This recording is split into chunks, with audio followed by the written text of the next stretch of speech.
हम लोग संसार के मलिन जीव, कलिमल ग्रसित प्राणी, भेड़ बकरी चराने वाले जैसे लोग भगवान नाम हीरा है, उसकी कीमत नहीं जानते। उसका कई बार जैसे तैसे प्रयोग भी कर देते हैं। सामान्य परिस्थिति में भी नाम की शक्ति लगा देते हैं। लेकिन श्री गोस्वामी तुलसीदास जी, श्री कबीरदास जी, श्री रैदास जी, श्री नानक जी, श्री चैतन्य जी, श्री रामानुजाचार्य जी, श्री रामानंदाचार्य जी, ये इत्यादि ये जो महापुरुष हैं, ये महापुरुष जौहरी हैं और ये भगवान नाम की महिमा को अच्छी प्रकार से जानते हैं। इसलिए भगवान नाम का प्रयोग कभी वे सामान्य परिस्थितियों में वे भगवान नाम का प्रयोग नहीं करते हैं, क्योंकि भगवान नाम की महिमा क्या है ये वे महापुरुष जानते हैं। एक बात हम आपको निवेदन करें,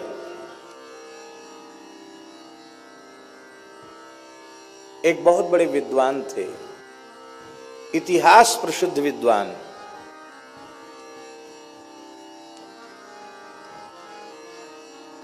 महापंडित श्री पद्मनाभाचार्य जी। बहुत उच्च कोटि के विद्वान। सुना जाता है उनके बारे में, उनको भगवती सरस्वती का दर्शन हुआ था और सरस्वती ने उन्हें वर दिया था कि संपूर्ण शास्त्रों को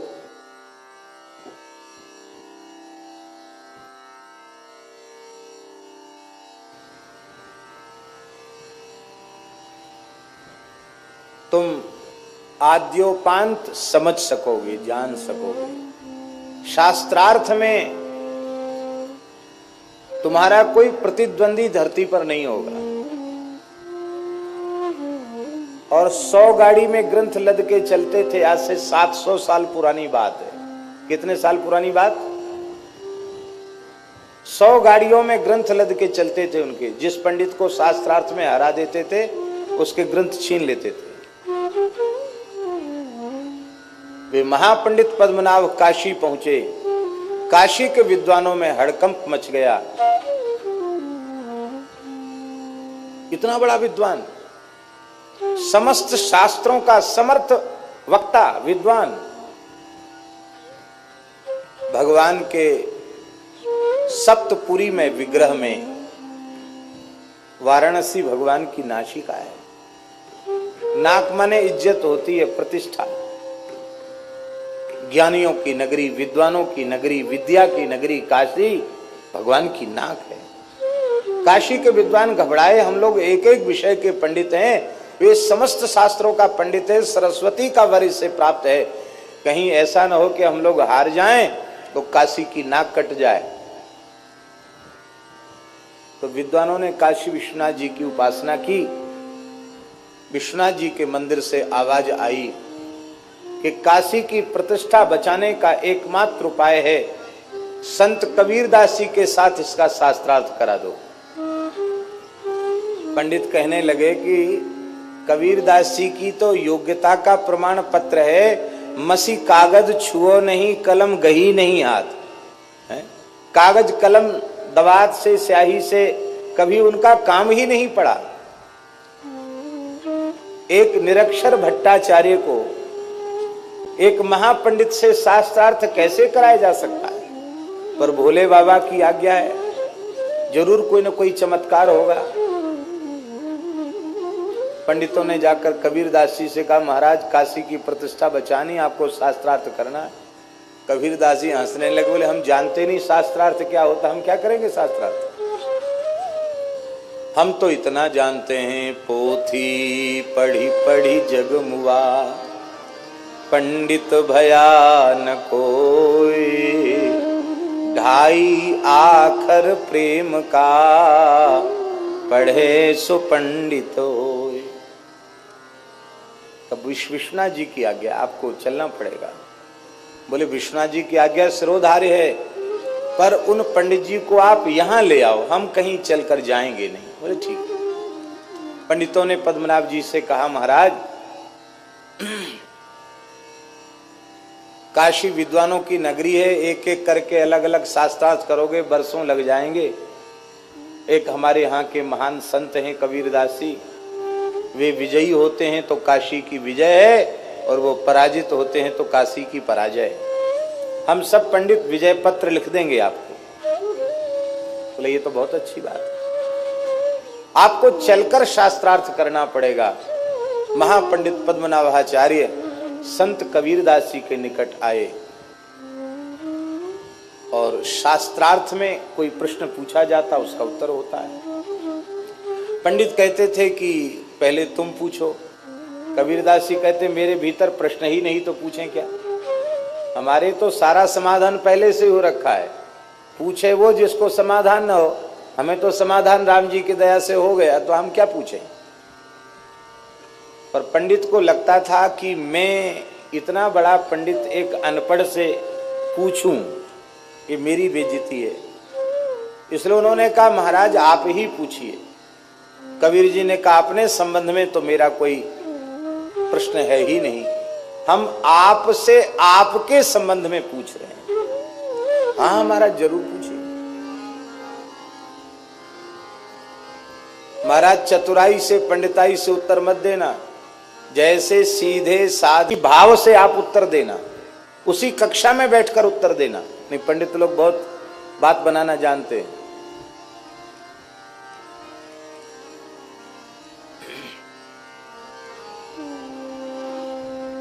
हाँ महाराज पूछिए। श्री कबीरदास जी ने पूछा, पढ़ी समझे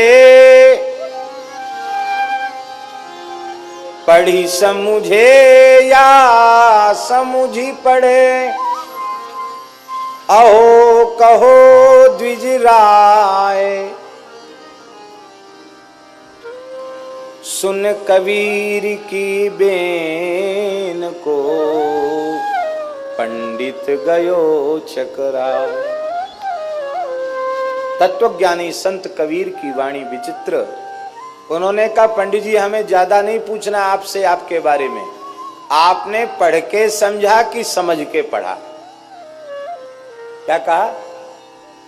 आपने पढ़ के समझा कि समझ के पढ़ा। आखिर तो महान शास्त्रों के मर्मज्ञ विद्वान थे, इतना गूढ़ प्रश्न मेरे बारे में कर रहे हैं। बहुत देर तक पंडित जी मौन रहे, और अंत में उन्होंने कहा, बाबा सच्ची बात यह है, न मैंने समझ के पढ़ा और न मैंने पढ़ के समझा। कैसे? बोले यदि समझ के पढ़ा होता तो सबका फल है भजन, हम भजन में लगे होते, इस प्रतिष्ठा सुक्री विष्टा के संचय में, मान बढ़ाई के धन के संग्रह में हम न लगे होते। क्योंकि संपूर्ण शास्त्रों के ज्ञान का फल है भगवत साक्षात्कार, भगवान में प्रेम। न हमें प्रेम हुआ न भगवान की अनुभूति हुई। पढ़ लिख करके भी हम जिसे समझना चाहिए उसे नहीं समझ पाए। समझना किसको है? भगवान वेद कह रहे हैं यस्मिन् विज्ञाते सर्वमिदं विज्ञातम भवति। उस एक तत्व के बोध से सबका बोध हो जाता। भगवान को जान लिया तो सबको जान लिया, और सब कुछ जान लिया भगवान को नहीं जाना तो कुछ नहीं जाना।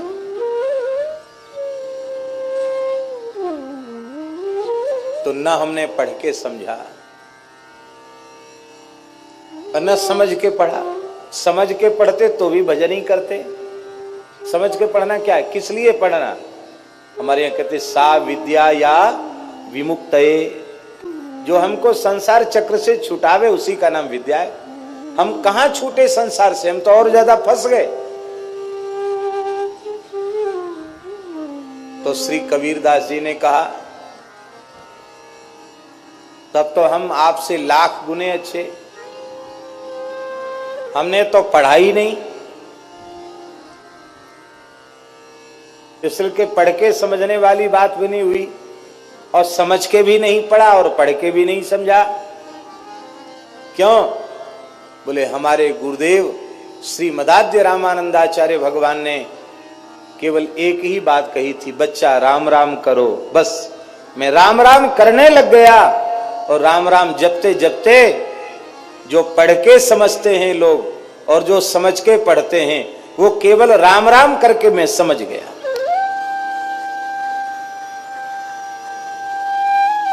और श्री कबीरदास जी कहते हैं, राम नाम के पट तरे देवे को कछु नाहि, क्या ले गुरु संतोषिए होंस रही मन मान।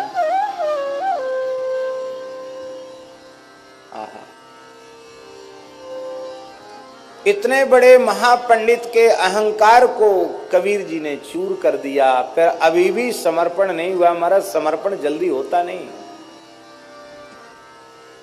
आगे उत्साह तो उनका ठंडा पड़ गया कि आगे कुछ नहीं बोलना, चुप हो गए, उठ के चले गए। लेकिन अभी उनका समर्पण नहीं हुआ था, अहम शून्य वे नहीं हो पाए थे। विश्वनाथ जी ने विचार किया, इतना बड़ा विद्वान यदि इसका भी उद्धार न हो तो शास्त्रों की महिमा क्या है, संत की महिमा क्या है।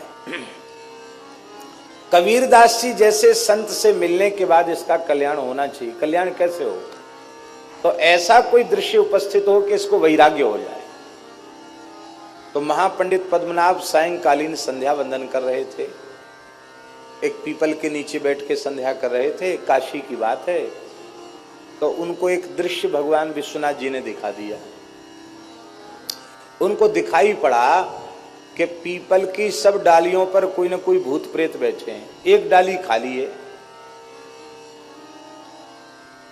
एक भूत आया, उस पर बैठ गया।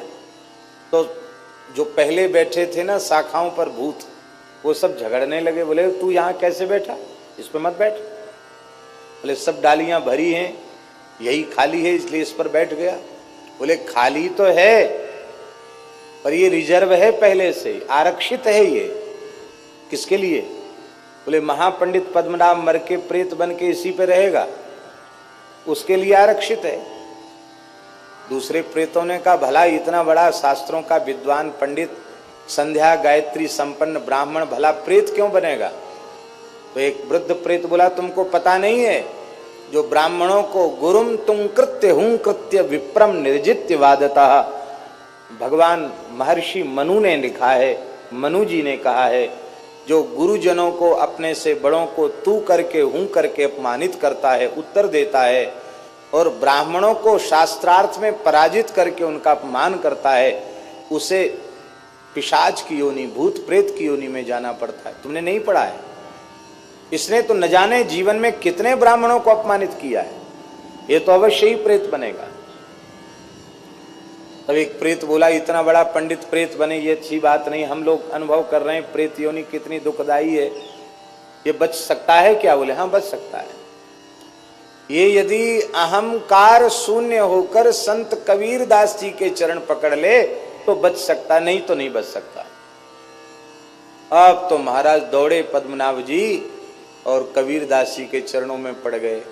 बोले महाराज अब आप कृपा करके हमें अपनाइए, मेरी रक्षा कीजिए, मेरा उद्धार कीजिए। कबीरदास जी ने कहा अब तक जितना पढ़े लिखे थे सब गंगा जी में बहा के आओ। माने कोरे कागज पे न लिखा जाएगा, कागज पहले से भरा हुआ, लिखोगे क्या? शास्त्र का अहंकार भी एक अहंकार होता है, विद्या का अहंकार भी अहंकार होता है, उसको धो करके आओ। स्नान करके गंगा जी में पद्मनाभ आए। बोले मैं एकदम कोरे कागज के जैसे होके आया हूं, कोरा घड़ा बन के आया हूं, रिक्त घट होकर के आया हूं। तब श्री कबीरदास जी ने उनको कहा बच्चा, सारे शास्त्रों का, वेदादि शास्त्रों का, इतिहास का, पुराण का, सबका सार राम नाम है, बस इसको पकड़ लो। सब कुछ किया पर राम राम नहीं किया तो सब व्यर्थ है। श्री कबीर कृपाते परम तत्व पद्मनाभ पर चोलयो। नाम महानिधि मंत्र नाम ही सेवा पूजा, जप तप तीरथ नाम नाम बिन और न दूजा। नाम प्रीति नाम वैर नाम कह नामी बोले।